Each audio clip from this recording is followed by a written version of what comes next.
And then most questions we'll probably answer at the end, but if there's something that needs clarification while we're going through it, we can freeze it. So for those of you that are going through this for the first time, welcome. And for those of you that are going through it for a second, third, or fourth time, you're going to see some changes this year for the upcoming 24-25 academic year. We are still in the financial aid community trying to piece it all together and figure it out. But tonight I will deliver you the most up-to-date information and hopefully put your minds at ease about a few of the things you may have heard. So we'll go ahead and start off very simple. What is financial aid? I think when you first think of financial aid, you think of grants, the free money that you would apply for, grants and scholarships. We call that gift aid. And then also that is made up of student loans and work. So student loans obviously are something that you'll pay back usually after graduation. There's different types of those. And then there's also student employment. That's an opportunity to work on campus, but we'll touch on that a little bit later. So what are the different categories of financial aid? You have merit-based aid and need-based aid.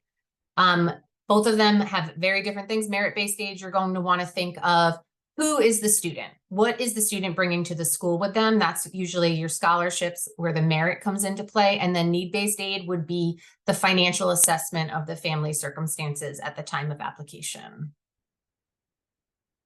So merit-based aid, like I said, who is this student? What do they bring? What are their qualities? What are their academic records like? Are they into sports? Do they have any special traits? Those are the things that usually come with merit-based aid. You want to take that into consideration when you're looking at schools. Those that they might be like more competitive, I would say offer less in merit-based aid and more in need-based aid. But merit-based aid sometimes does require an additional application. And it does vary significantly from school to school. You want to make sure that you're working with each individual school to follow that process because sometimes it may require an earlier admission application.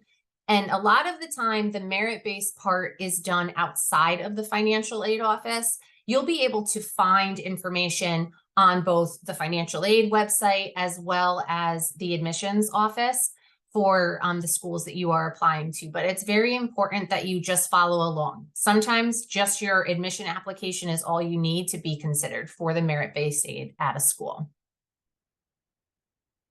So need-based aid.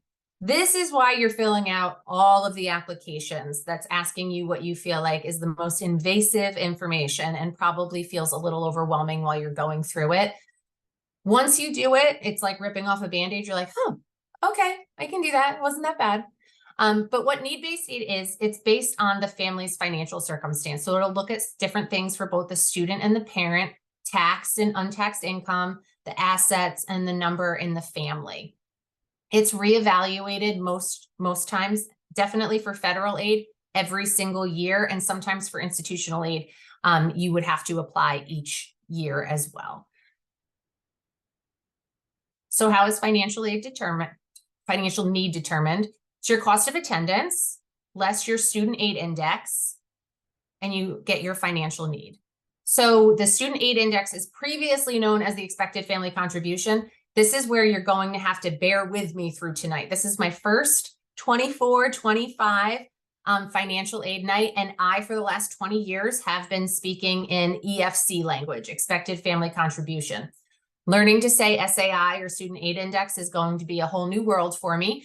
So just bear with me. When we're talking about federal aid, I'll be using student aid index as the determination. And for institutional aid, I'll be using expected family contribution. So what makes up a cost of attendance? Every school has their own cost of attendance. It's made up of tuition and fees, housing and food. If you are commuting, there is a commuter component that each school is required to add because there's driving back and forth and you still eat as a student. Books and supplies allowance, personal expenses, transportation, you can have childcare, and also some fees. So the tuition, fees, housing, and food are mostly called direct charges, and those are charged from the institution where you are attending. The books and supplies, the personal expenses and transportation, these are allowances that the schools build into their cost of attendance to determine your need. So remember, it was cost of attendance less that student aid index to determine your need. The higher the higher the cost of attendance, the higher your need is going to be. They understand that you do have to travel back and forth to school, whether it be just in the fall and the fall break, winter break, and then coming back, but transportation is built in, personal expenses, you need shampoo and conditioner and things like that. But each school builds those individually on their own. Okay, the student aid index.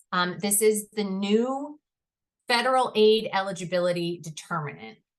It's the number that we at the school are going to use to determine the need using that cost of attendance.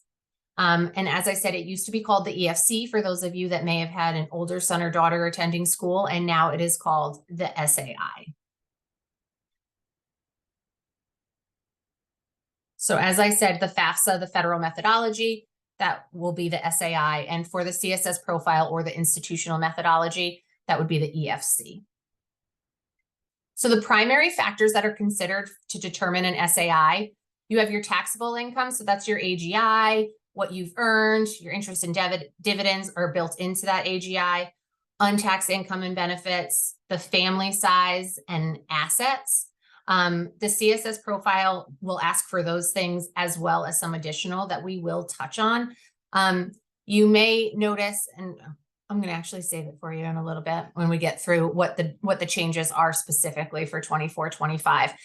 But the information for this year's FAFSA, they are only using information that is found on your tax returns. So your assets are self-reported, but any of the income information is what is found on your tax returns.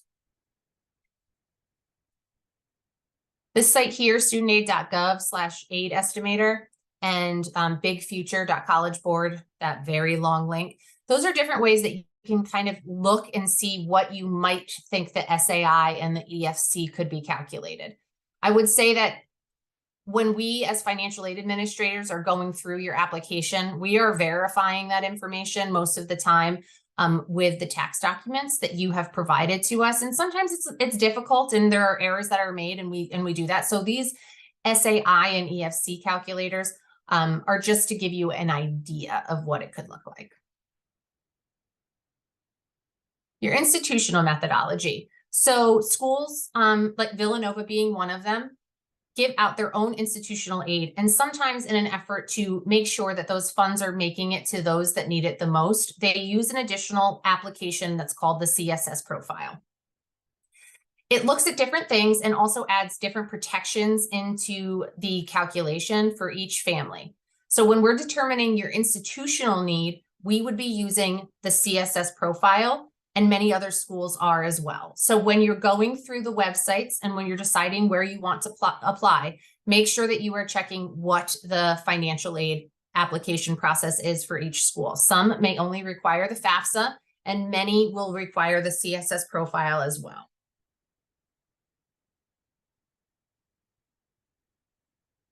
So you'll go to the College Board to complete it. It does have a $25 application fee and $16 for each school after the initial.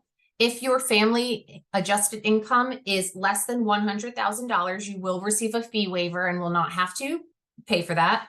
Also, if the student qualified for an SAT fee waiver, or if the student is an orphan or ward of the court under the age of 24, all of those would not be required to pay for the CSS profile. Some schools will require the additional tax documents, as I said, and you can send that directly through IDOC. And what happens is that information is shared with the school partners that sign up for IDOC. It makes it easier for the families to only have to send it to one place, and everybody is able to view it all at once. Please note that the schools that are only requiring the FAFSA would not have this option for you, and you may be required to send your tax documents separately to each school. So you filled out the application, you filled out your FAFSA and maybe your CSS profile, and now we're going to figure out why. So the FAFSA is sent to the federal government, and that is who determines your Pell eligibility, work, and loan eligibility. The state agencies usually use the FAFSA data For those that might be staying in PA, once you complete the FAFSA, you have an opportunity to link to an organization called FIA, and they manage the PA state grant. You complete that application there. And then you can also receive funding from the institution. That's the college or the university that your son or daughter is attending. And then other private organizations that you would apply for outside of the financial aid application process for other scholarships. So you have your grant assistance, as I said at the very beginning. That money does not have to be paid back. The federal Pell Grant you'd receive if you are deemed eligible based on the SAI of the FAFSA. The Federal Supplemental Educational Opportunity Grant, that is what we call a campus-based program. So each school is allotted a certain amount of these FSEOG funds, and we determine who we will give it to. It usually goes to the neediest of students. And each school, like I said, does have a different budget, so it's not guaranteed at each school. That will not travel from school to school. And then you have the Iraq and Afghanistan Service Grant and the TEACH. Those are grants for those that it's a very, very specific, and I cannot speak too tightly to it because we do not offer it at Villanova. But I do know that the TEACH grant is a grant for teachers, and they have to put in a certain number of years of work for it to remain a grant. And if it does not, and if you do not put in those, they will turn into a loan. You have your loan assistance, that's money that needs to be repaid. So you'll see that on almost probably every financial aid offer, whether it be a combination of subsidized and unsubsidized direct loan funding or all unsubsidized. The subsidized loan is a need-based loan, so it does not accrue interest while the student is in school, while the direct unsubsidized loan does accrue interest at the time. Those interest rates for 24-25 will be determined by July 1st of 2024. The federal nursing student loan, that is for nursing students. It has a 5% interest rate. It's repaid 9 months after the student graduates, and it is also a subsidized loan.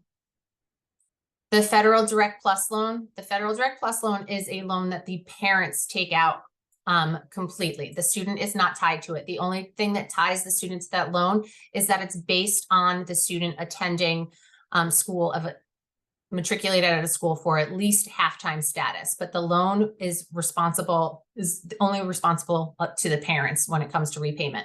You can go into repayment 60 days after the first disbursement or request a deferment until after the student graduates. And then we have student employment or federal work study. That's paid to you, paid to the student, usually like a paycheck every 2 weeks, depending how the school has it set up. It might be monthly, weekly, or every 2 weeks. It's a paycheck. When you complete the FAFSA in the next 2 years, because we go 2 years back while looking at tax information, the student would report that, but it does not count as income. It's protected.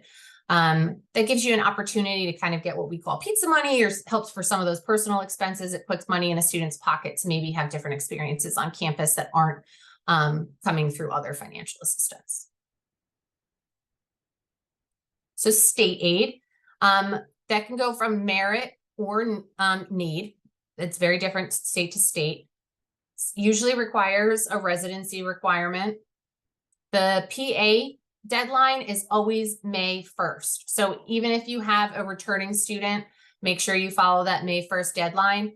For Pennsylvania, I will speak to specifically, they do not offer a grace period to that May 1st deadline. Some schools may offer grace periods to their deadlines for their financial aid applications. PA is very, very tight with that deadline. So you want to make sure that you are completing that as early as you can. When the FAFSA becomes available, I should say. And then check your state residency. So for example, PA, you have to either be in a PA school or a very small selection of schools where we offer reciprocity. So I think Ohio, Delaware, Massachusetts, there's very few states where if your son or daughter go to a school outside of Pennsylvania,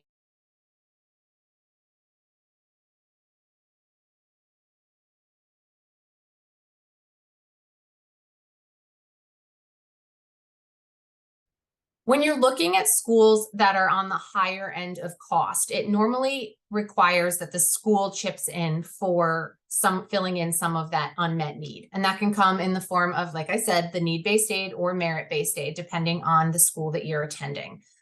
These offers will vary significantly, and we'll go through some examples in a little bit that'll show a breakdown of schools that cost very different, but because of institutional aid, they may come down to the same net price at the bottom. So I always recommend that if a student is interested in a school, that they do not remove themselves from thinking of applying to that school because of cost. It's always worth applying and seeing if there is financial aid available. You want to make sure that you're following all deadlines. Some schools have rolling applications, so they'll continue to accept them throughout the year. And some schools have very strict deadlines that in order for you to either receive your financial aid notice at the time that you receive your notice of admission, or that you even qualify for financial assistance, you have to follow those deadlines. I know it's a lot to handle, but each school is very different. So please make sure when you are going through your list of schools, and now the FAFSA can take up to 20 of them, that you're following the deadlines of all of the schools that you're interested in. I don't want anyone to not qualify for something simply because they missed something. So outside sources, this is more, where do mom or dad work? What community organizations have I been a part of throughout my time? Is there any special groups that I'm a part of that I can apply to these scholarships? And then we also have a few FastWeb, Education Planner, Big Future, FinAid, and College Answer. Those are some reputable free scholarship searches that they can check out. They have to be free though. Don't apply for a scholarship that requires any sort of payment. That should not ever occur. And take a chance and do it. I will say that less and less students are taking the time to complete these applications. And sometimes it's difficult for the scholarship companies to even find a candidate because the students are not taking that extra step. Sometimes it feels like I put in all this work and all I got was $500, but that $500 was earned by writing an essay in 20 minutes or maybe clicking a few buttons and saying that you were interested. But I've never made $500 in a half hour. So I always think of it that way. And with the way that textbooks cost, that could be at least 1 or 2 textbooks nowadays. So coming up next, we're going to look over some of those aid offers that I told you about, where you can look at the difference and how that really plays out. So you see here that School A, remember the cost of attendance, tuition, fees, housing, meals, personal expenses, transportation, things like that. That's that cost of attendance. At School A, we're at $32,270, and at School B, we're at $75,000. The SAI or the EFC is 0. That SAI, let me tell you, the SAI will travel with you to each school. As long as the information that was put on the application is correct and the school doesn't need to make any adjustments, once you see your SAI upon completion of the FAFSA, that travels with you from school to school. Your need will change because of the cost of each school, but your SAI will remain the same. So this application is for the neediest of families. It's saying that there's nothing that they have to contribute to school. So let's figure out what we're able to offer. So School A offered the Pell Grant. As you can see, also did School B, because School A and School B are following the federal Pell Grant formula. It should be the same. SEOG, remember, that's a campus-based program. So each school determines their own amount that they're going to give. A gave $2,000 and B gave $3,000.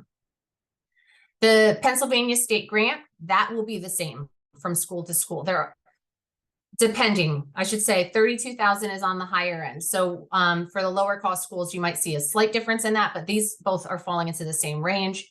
Work study, again, that's another campus-based program where each school determines the different needs. So you have 2,000 at School A and 3,000 at School B. It's really important to note, though, that remember there were portions of that cost of attendance that did not get charged to the university. So those indirect costs, the work study is helpful for that, but it will not come off of the bill. So you don't want to factor that in when you're thinking of what do I have to pay out of pocket. And a lot of the aid notices now that you should be receiving should show that breakdown, like what your net cost is. You have institutional grants. So you have merit aid. School B was able to offer $40,000. And then they both have an institutional grant of about $12,000.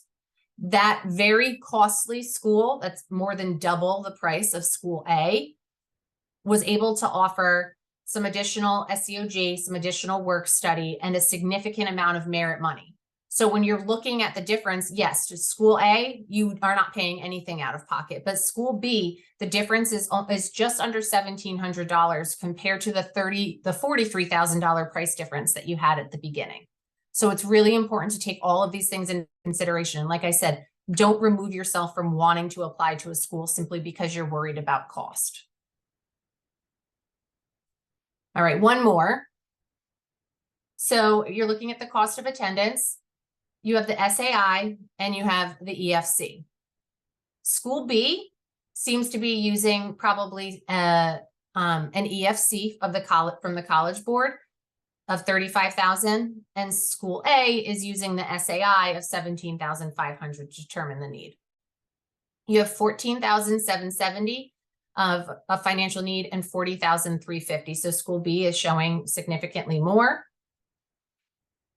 In that SAI range, you are not eligible for Pell, which most likely you wouldn't be eligible for SEOG, and you also would not be eligible for the PA state grant. So you'll see that SAI does not need to be high to fall out of eligibility for those. That Pell is for the neediest of families, so those with a very, very low SAI. We do not have the exact range of what that'll be for the 24-25 year, but it is for the neediest of families. Federal Work Study, they both offered the $3,500, which is the maximum subsidized loan that a freshman can receive. And then the institutional grant through a merit with $27,500. And then an institutional grant of $3,700, bringing those price points about $800 apart from each other. And this is what I mean when you are looking at where you want to go and you are considering cost, look at that bottom line. Don't always look at, I will say, don't always look at the school that's offering $40,000. These are examples that show that those costlier schools are within reach, but sometimes you can have a costly school that offers $20,000 and your bottom line is still going to be $50,000, but you can go to a less expensive school that might not put $20,000 on a piece of paper, but the cost will be about the same. You want to look at the net cost. We'll go over a few things that you also want to consider later on.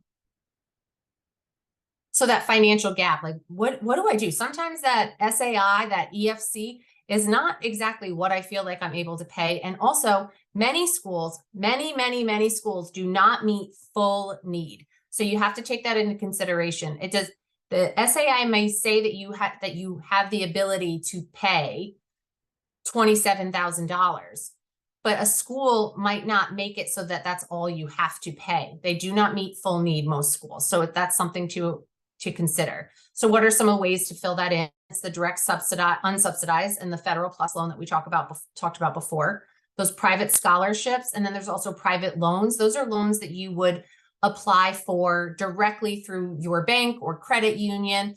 Many schools also have what's called preferred lender lists or historical lender lists, lenders that they've worked with in the past that their students have borrowed, that can kind of point you in a direction for that. Summer employment, student getting a summer job, the part-time employment on campus, so that Federal Work Study. And then some of you have been blessed enough to be able to save 529, other savings plans. And then sometimes there's also home equity or other lines of credit that you might want to tap into.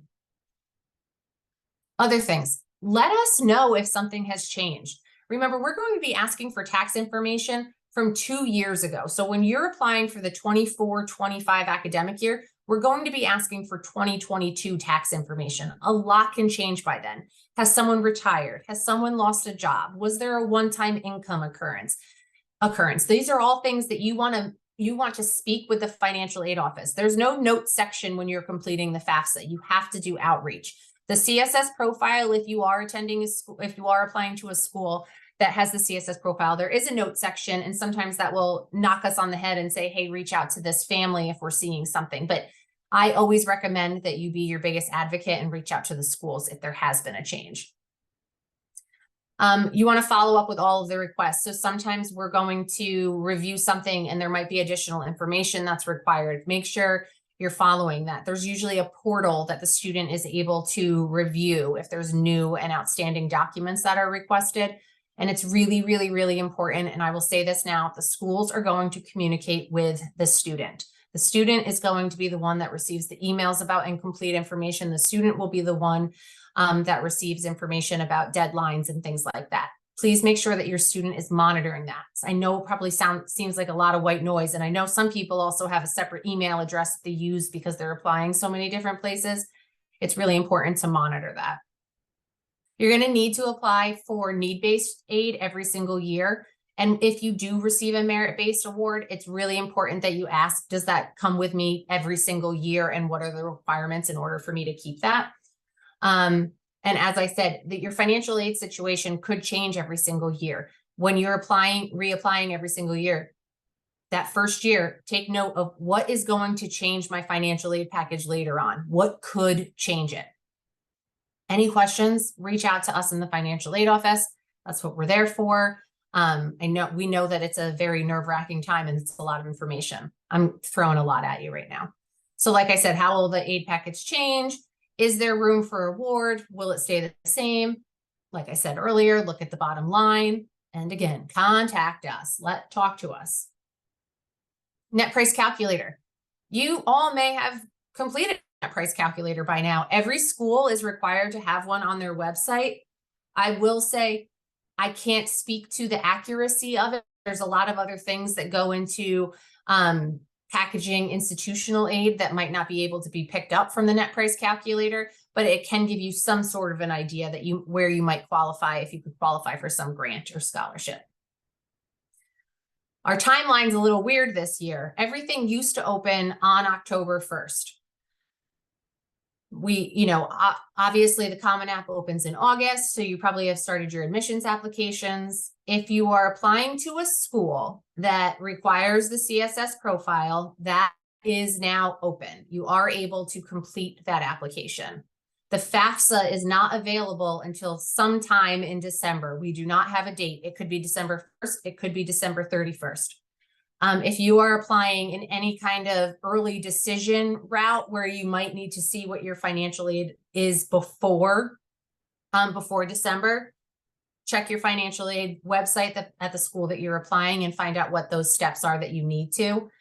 Once it becomes available, I promise the schools will reach out and let you know that it's available. Go ahead and complete it at that time. We are feeling behind a deadline because we're used to having this information starting in October. Getting it in December is late for us now. So make sure that you're following that and hearing from the schools about what that's going to look like. And most of the time, you're going to make your decision on May 1st.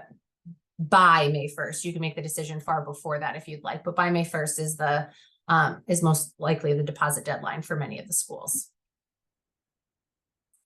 So for those that have been with us before, the FAFSA is going to look different this year. So they took the number of questions from 108 to 36. Like I said, they really are just looking at what's on your tax return. They're not going to ask for too much other data. It's going to transfer directly from the IRS. The parent, each parent, so if parents are married, if parents are remarried, each parent needs to give consent to complete the FAFSA. So each parent and the student are going to need their own FSA ID. Back in the day, only one parent was required. Back in the day, it was like 2 months ago, was required to complete an FSA ID. Everyone is going to need one. You can go and apply for an FSA ID now. So even though the FAFSA is not ready, you can take that step now and have it ready. Those are considered parents are now considered contributors, not contributors in the way of financially, but contributors to the application. You are contributing your information to the application. There's also changes to the financial aid appeal process. It's required now that schools allow that we look at requests for special circumstances. It does not mean that each request will be granted. It does mean that we have to have some kind of procedure within our office that says we will take into consideration that financial circumstances have changed. Many schools have already been doing that. They just kind of wrote that into law. All right, so cash support, other types of untaxed income, gone because it's not coming from the tax return. This one is the one that I think causes the most angst when I say it. It removes the number of family members in the number of from the number in college from the calculation. So now all they're looking at is the number of people in the household. They do not care how many are in college. If you are applying to a school that uses institutional methodology, there's a good chance that they still will be considering the number in college. There's different income protection allowances. Pell eligibility will link to where it used to come from a chart and strictly from your enrollment status, a long many-page chart that we would all look at, and your EFC. The SAI and the Pell eligibility are now determined based on the federal poverty guidelines for each state. A child dependency in a divorced or separate family is no longer based on who the student lives with more than 50% of the time. It's based on who is providing more financial support. So it is no longer who the student lives with, it is who provides most of the financial support. And then if you are receiving child support, I don't know why, it's now looked at as an asset and not an untaxed income. So please remember, December is when you are going to be able to apply for the 24-25 FAFSA. Keep an eye out. Schools will be letting you know. We'll be letting guidance counselors know. There's you can also follow FSA and studentaid.gov on any kind of social media, and they will let you know when that goes live. I wish I had a date for you, but you'll want to make sure that you are doing that as soon as it becomes available. And anything that you want to look at more for FAFSA simplification, you can go to studentaid.gov. I have provided you definitely the most information that I think you would need to know and that you might be interested in knowing, and that I'm able to report on for sure. The date is what we do not have yet at this time. And that is all I have for all of you. I know it was a big mouthful. It was a lot of information. I am happy to answer any questions that may have popped up. I am also happy to leave Bobby my contact information. So if anyone has any questions that they want to talk about offline, I just ask that any questions that you have that may be specific to your personal situation that you might not want to share. If you want to leave Bobby your contact information, I can speak to you later on or tomorrow to go over some of those questions. So if you have any questions, you can go ahead and put them in the Q&A, and then I can read them off as they come in. Don't be shy, everyone. If we don't get questions, I either put everyone to sleep or did an amazing job. There we go. All right, we're already popping. All right. What if financial support is equal in a divorced family? I would love to say, I think at that point, there is going to be a parent wizard. So when you are completing the FAFSA, you will answer questions and that will help lead you to who the custodial parent would be. Applying for early decision is right financially. It depends. I don't believe that early decision applicants are looked at differently and assessed differently for financial assistance. We do say, though, that if you are worried about financial aid, that you may not want to apply early decision because it is a binding agreement. And if you are admitted, I should say, if you are admitted, you are supposed to be withdrawing your application. So if you are concerned about finances, we don't always recommend that early decision would be the way to go. But on the other hand, financial aid, if the financial aid is not able to meet the needs in order for the student to attend, that is a way to get out of that binding contract. And then we have one, it just says income brackets question mark. There are not income brackets. So the FAFSA will look at the state poverty lines, but there are not, because if you are looking at a family of 7 and a family of 3 at the same income, it's not the same. There are no income brackets that are automatically removed when you're completing the application. All right. Okay, in a divorce situation, both parents need an FSA ID, but do both parents need to complete the FAFSA? In a situation where the parents are divorced, in that case, only one parent is going to need the FSA ID. If that one parent is remarried, their new spouse will also need an FSA ID because it's household income. So it's not just parent, it's household income. So if the parents are divorced, the parent that provides the most financial support is the one that should complete the FSA ID. And how might early action impact these due dates? Early action, usually the due dates are pushed a little bit earlier, obviously. So check those. And sometimes, and especially right now, I know that our deadlines are before the FAFSA becomes available. But we also use the CSS profile. So we plan to use that to get the best idea of eligibility, but everything will be estimated because we cannot package we cannot package federal financial assistance without the FAFSA application. And how to calculate attendance costs versus H-1 visa holder as father of the student.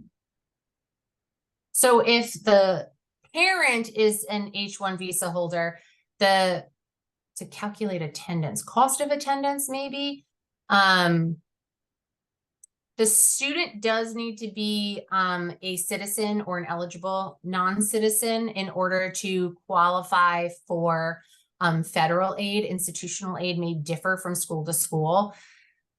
I think I'm unclear they calculate attendance when the parent is an H-1 visa. So there was a section where you cut out a little bit going into the child support. Could you please review just about a minute of that information? So the FAFSA used to consider child support received as untaxed income. And now when you're completing the FAFSA, you'd put it in the asset section. All right, if I had an FSA ID for my older child, do I need a new one for the second, or is it still the same? It is absolutely the same. So you have that. And from what I understand, when you complete the FAFSA for one child, if you have another child that you'd like to provide that information to, you can be one and done. They'll ask for additional student information so that you can link that information rather than logging in multiple times and completing multiple FAFSA applications. Now, if you're eligible for the tuition exchange, can the TE application be submitted prior to FAFSA becoming available, or only once the FAFSA is able to be submitted? You can apply for tuition exchange now. Most schools, I don't believe that they would require the FAFSA to be completed. And many schools right now, since that we all know that the FAFSA is later than necessary, if the TE application is available, I'd recommend that you complete that now. And if the requirement if they do require a FAFSA right after, then you can just complete the FAFSA once it becomes available. All right, and which CSS profile needs to be signed in for the seniors this year? Is it fall 2024, spring 25, or fall 23, spring 24? Fall 24, spring 25. It'll be the year that the student is entering college.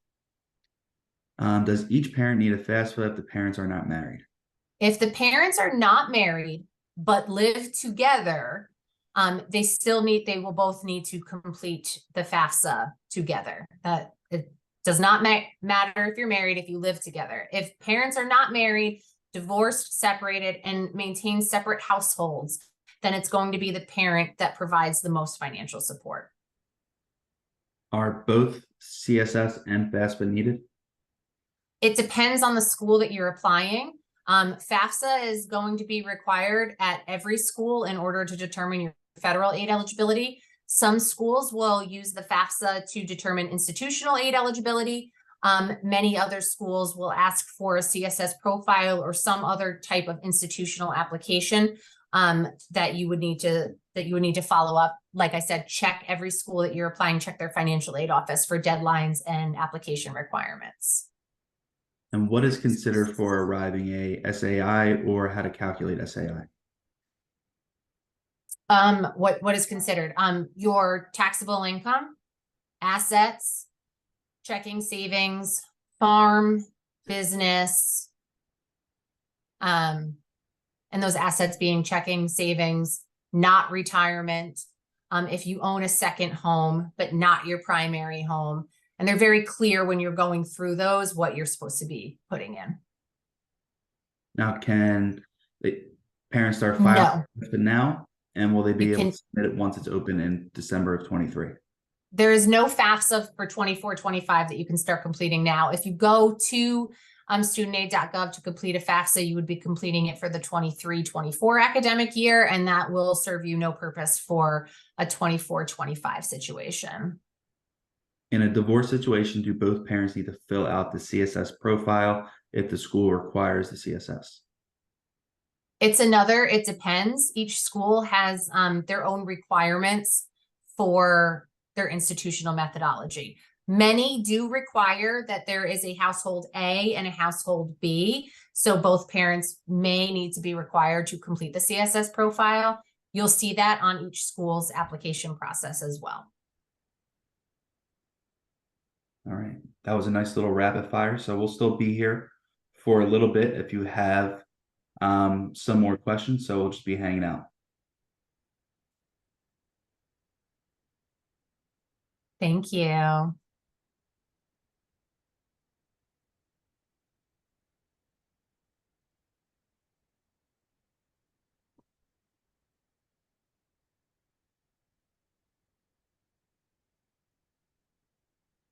You said this was your first one, but you seem like you were ready to go. It's been nailed in my head. We're going to try to provide a recording. I'll say that when we did this last year, it was too big for me to send, and my IT was unable to get it into some kind of cloud. But we're trying. We're going to try and get that to Bobby. I could give you my slides if that works, Bobby, too. So yes, having the slides will be helpful, and then we can add those to the counseling webpage. We are currently recording, so as long as we're able to upload it and there's no technical difficulties, yes, that will be available. I believe if parent filing jointly, then only one FAFSA ID is required. My understanding is that's the way it used to be. I do know that's the way it used to be. But because they're trying to pull information from the taxes directly, they need consent from both people that are attached to the tax return. That is my understanding. That if you are married, whether you file jointly or not, it's because you need to give consent to share your tax information with the FAFSA. If I'm wrong on that, that would be great. But like I said, I'd recommend everybody get an FSA ID now so that you can start when the application goes live.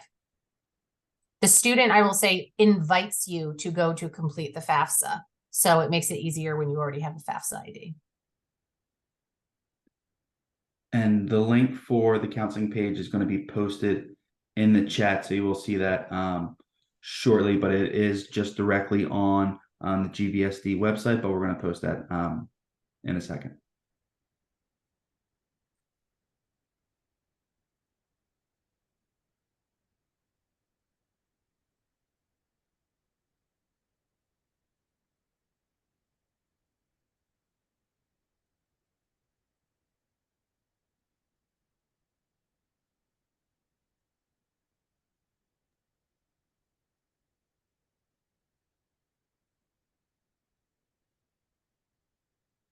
There was linked to the chat.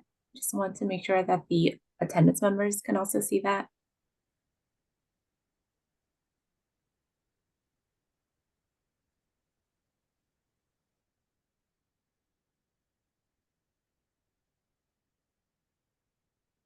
I think that's the questions. It looks it.